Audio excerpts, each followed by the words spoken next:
So previously we talked about expected values and their properties and a little bit of how to calculate them. Now let's talk about the expected value operator itself. And the expected value operator is in fact a linear operator, and that'll greatly simplify calculating expected values for some relatively complicated things. So let me assume that A and B are not random numbers. So when you think about A and B, think A is something like 5. It's this number that you can plug in.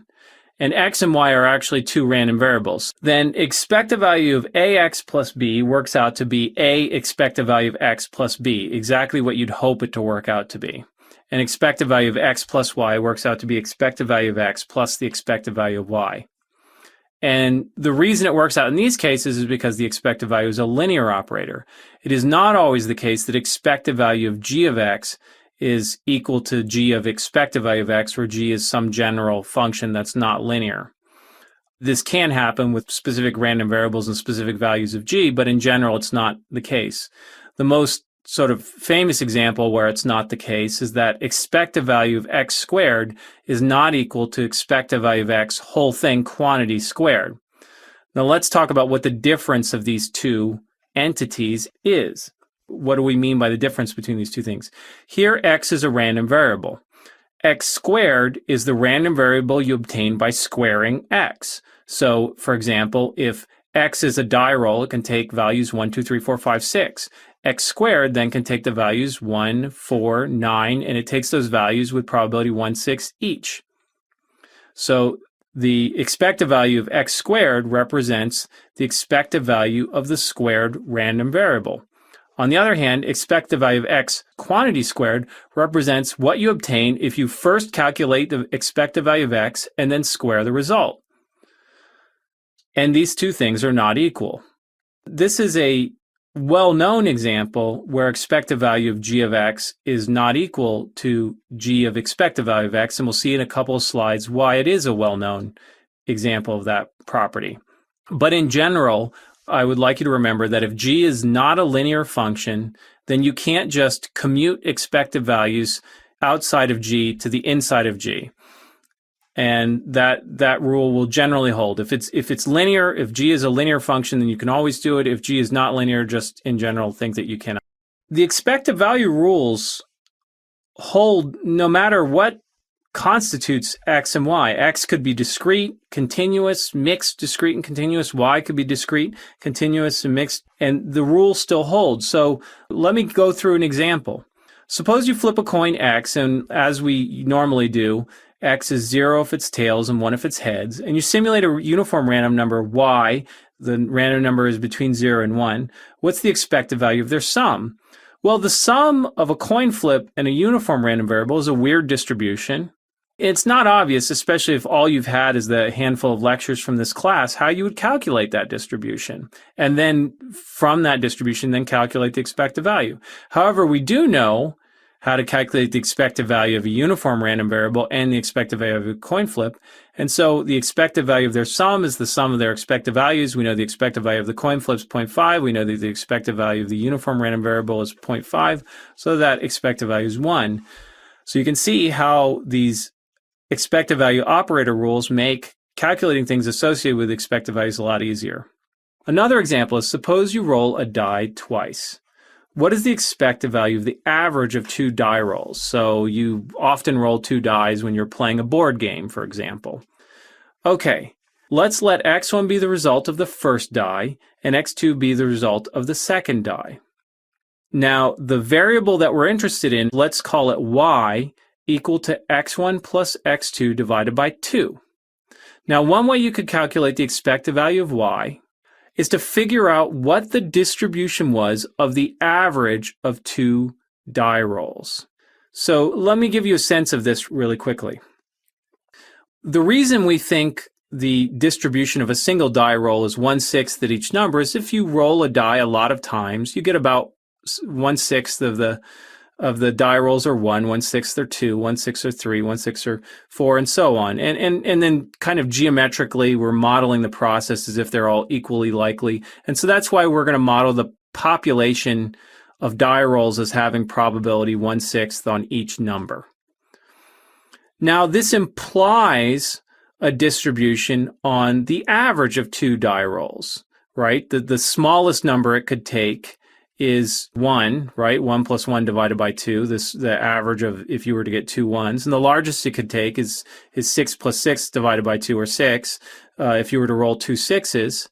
But it takes different values in between, and it's not equally likely for all the numbers in between. A 1 has probability 136, but some of the middle values have higher probabilities. So this, at any rate, our variable y itself has a distribution, and you could get a pretty good sense of it. Maybe you could do this by taking two dies, rolling them, taking the average, rolling them again, taking the average, doing that over and over and over again, and plotting, a bar plot of the frequency of the averages that you get. And that'll give you a good sense of what the population distribution is, or you could work it out on pen and paper as to what the distribution actually is. And then once you get that worked out, then you could use your expected value formula to calculate the expected value of y directly by doing summation over all the possible values of y times p of y and calculate its expected value.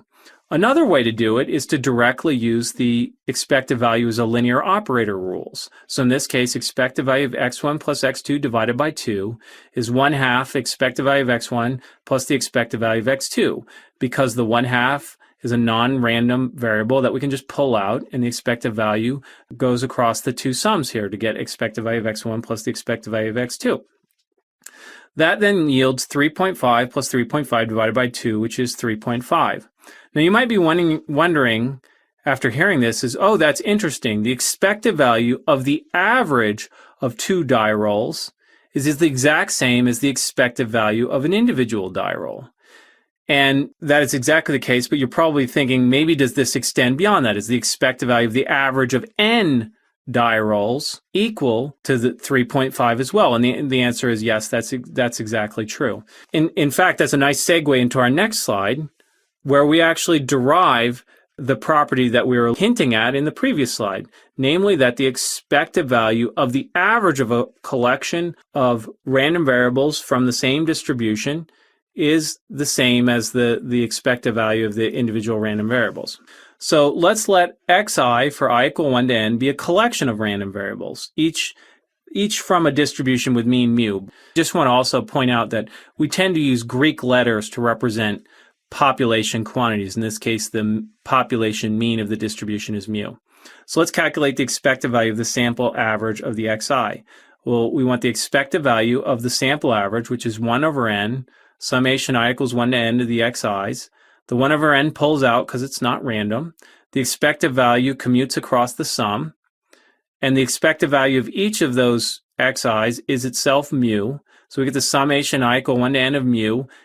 We get mu added up n times then, which is n mu, divided by n on the outside. So we get mu.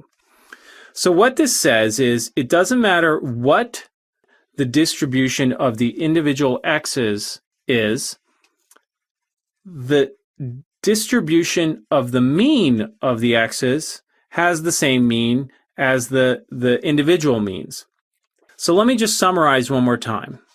The expected value of the sample mean is the population mean that it's trying to estimate.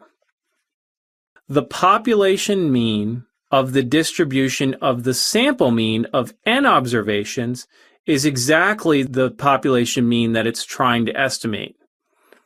And so when this happens, when the expected value of an estimator is what it's trying to estimate, that's a good thing.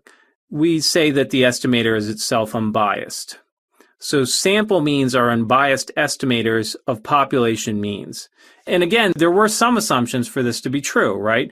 All the x's have to be from a distribution that has mean mu being the value you want to estimate.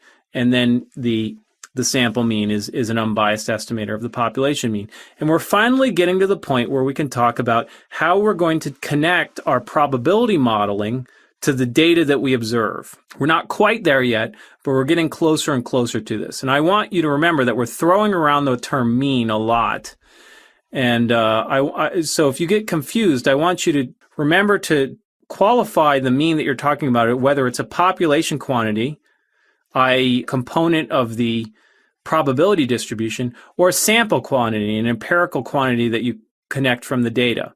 And remember, our goal in probability modeling is to connect our sample observations to the population using our probability model.